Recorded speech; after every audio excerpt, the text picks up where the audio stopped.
I look at y'all niggas who fell off and I said, why? Y'all got hooked on drugs. Y'all got distracted by bitches. Y'all lost y'all way. But in reality, y'all was just niggas who wasn't supposed to be in this position in the fucking first place. Before I continue with this conversation, let's talk about DJ Akademiks, because Akademiks a couple weeks ago had this crazy, epic, very insightful rant on his Twitch where he was talking about this exact topic. Let me play you a snippet of the clip before we keep talking. I don't want no rapper that was popping in 2017 or 2018. If you haven't dropped a song in 2022, we gonna stop talking about you after today. You're done. You're done. Bro, you're done. This is the music business. We don't wait for nobody, nigga. Go do some NFT scams. Go do some other shit. But this music shit, you gotta be on your P's and Q's. The day Lil Baby slip is when he fall. That nigga gotta be in the studio right now getting it lit. He know. We trying to say he the man. He gotta stay on top of it. He can't be distracted. He can't become a drug addict. He can't get and become a victim of his own clout and fame. He has to stay on top of it.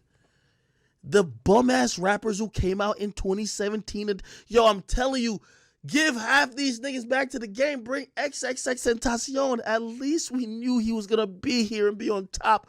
These waste men who came up in 2017, they're scared to look themselves in the mirror because J. Cole told them what they were going to look at. Think about it, chat. They scared to do it. When did some of these niggas... When's the last time I heard Small Purr put out a record? When's the last time Ugly God put out a record? When's the last time Lil Pump put out a record? When's the last time 6ix9ine put out a record? When's the last time these niggas done shit? I'm sorry. I gotta call a spade like it is, man. It's not 2017. We're in a new fucking era. And I'm sorry. I love these guys because I felt a connection to them. I've talked to them all personally. But every time I talk to each and every one of them, they're scared to face the fucking music. They're scared.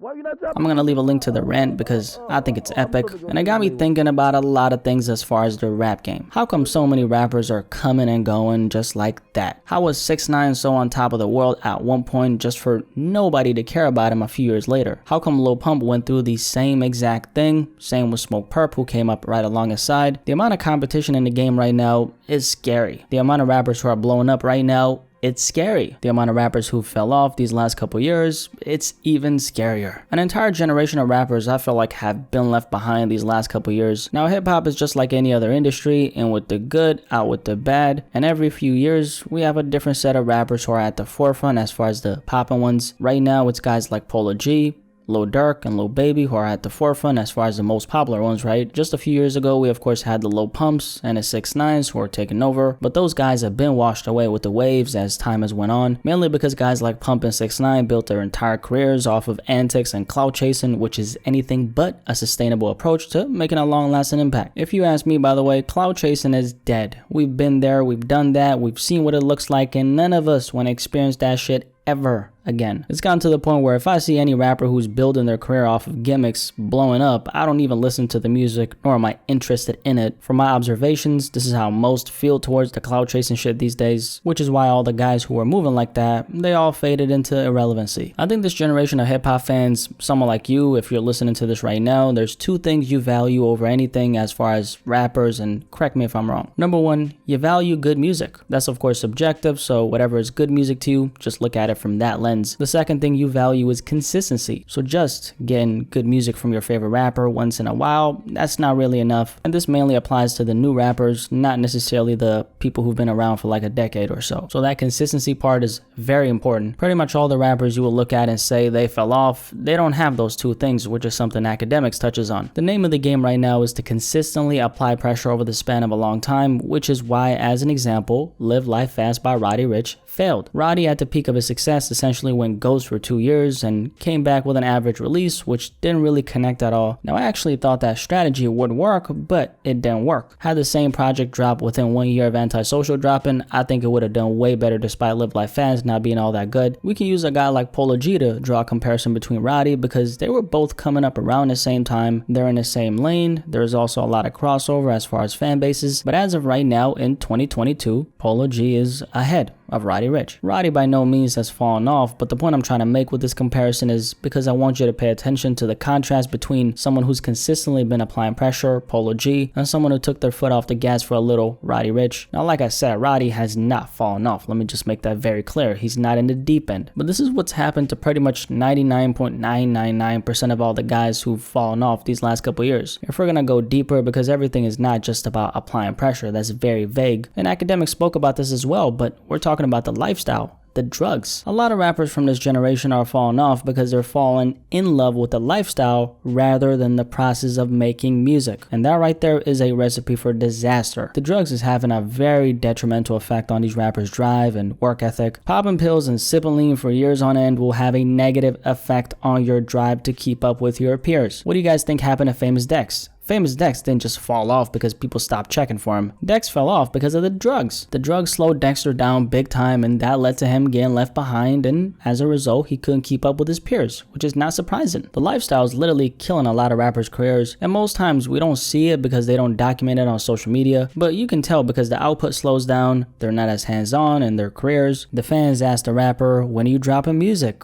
The rapper says, I don't know when I'm dropping, so he has no clue when his own music is dropping. And also on top of that, they're waiting around for their label to prioritize their career when they don't even prioritize it themselves. So not only is the competition in the rap game growing by the second, but the internal competition within their record label is exponentially growing as well because the label is signing new acts constantly. Now, after overindulging in the lifestyle for a couple years, the rapper wakes up one day and realizes that the window that was once open for him is slowly closing, and by that time it's too late. That's when he starts complaining about my label ain't shit, they're not letting me drop and I'm sitting on all this music. And it's not that the label is holding them hostage or anything. They've had plenty of time to work and strategize, but at some point, because a record label is a business, they realize that this is a train that's not moving, so they shift their focus to new acts they're signing because they're coming in with a bunch of new energy and drive to take shit to the next level, while that other guy isn't really doing anything but complaining about how he's not getting prioritized by them. How can a record label value you if you don't value yourself? How can you sit and complain when you are the one who prioritized the lifestyle over the music? 1985 by J. Cole just popped up in my mind. We all know how well he painted this picture on 1985. I just don't think there's a better song to bring up when we're having this conversation. Everything he said on that track has kind of been playing itself out these last couple years.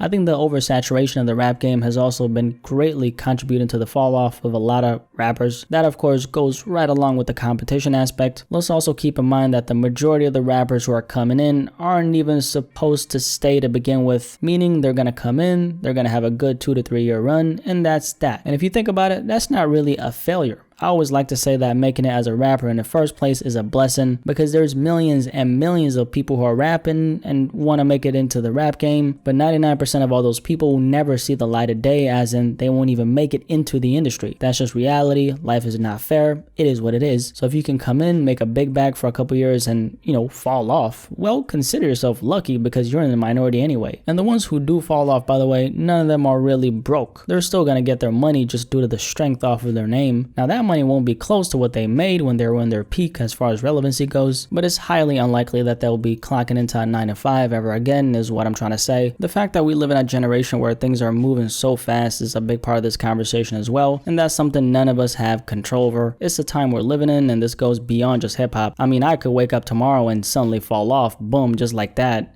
Am I planning to fall off? Absolutely not. I don't think anybody is planning to fail unless you fail to plan. But it's the generation we're living in right now. Things are moving so fast, and if you don't stay on top of your shit, somebody else will replace your ass, and that goes for me as well, and anybody who's found some type of success in any field. You gotta consistently bring people value, or else you'll have a very hard time keeping what you've built. For rappers and anybody who's trying to make it in the rap game, the music always has to come first no matter what. And this goes back to what I said earlier regarding rappers falling in love with the lifestyle. Once the lifestyle becomes the focal point of why you're doing what you're doing, that's when that downward spiral kicks in. I also want to emphasize that everything ain't just about not falling off. It's about the love you have for the art form, because from what I've seen and from what you've probably seen as well, the most successful rappers, the OGs in the game, the guys who are going to continue being a part of the genre until they're here, they're all fueled by one thing, which is the passion they have for the craft. They don't get sidetracked by the glitz and glamour no matter what, and that's why they're going nowhere. They've been here to stay. We also got to keep in mind that rapping by a lot of people is seen as a meal ticket these days. So there's a whole lot of people who are trying to make it into the rap industry, not because they care about hip hop as an art form, but because they're trying to make a quick buck and get the hell out of here. I'm not bashing anyone's motivations for doing what they do. Whatever drives you to keep going, that is your business, not mine. But the reality is, if you're only doing this shit for some dollars, even if you make it, you're not going to be able to keep up with the guys who are in it for the love of the game. I think that's another big aspect of this conversation. The average young rapper coming up these days is distracted as hell. It's not even funny. I could probably rant for a solid 10 more minutes, but you know what? Let's just wrap it up here. But yeah, why rappers are falling off faster than ever. Shout out to Akademiks for that epic rant which inspired this video. I had a lot on my mind after hearing what he said, so if this video wasn't as structured as my other videos, you know why.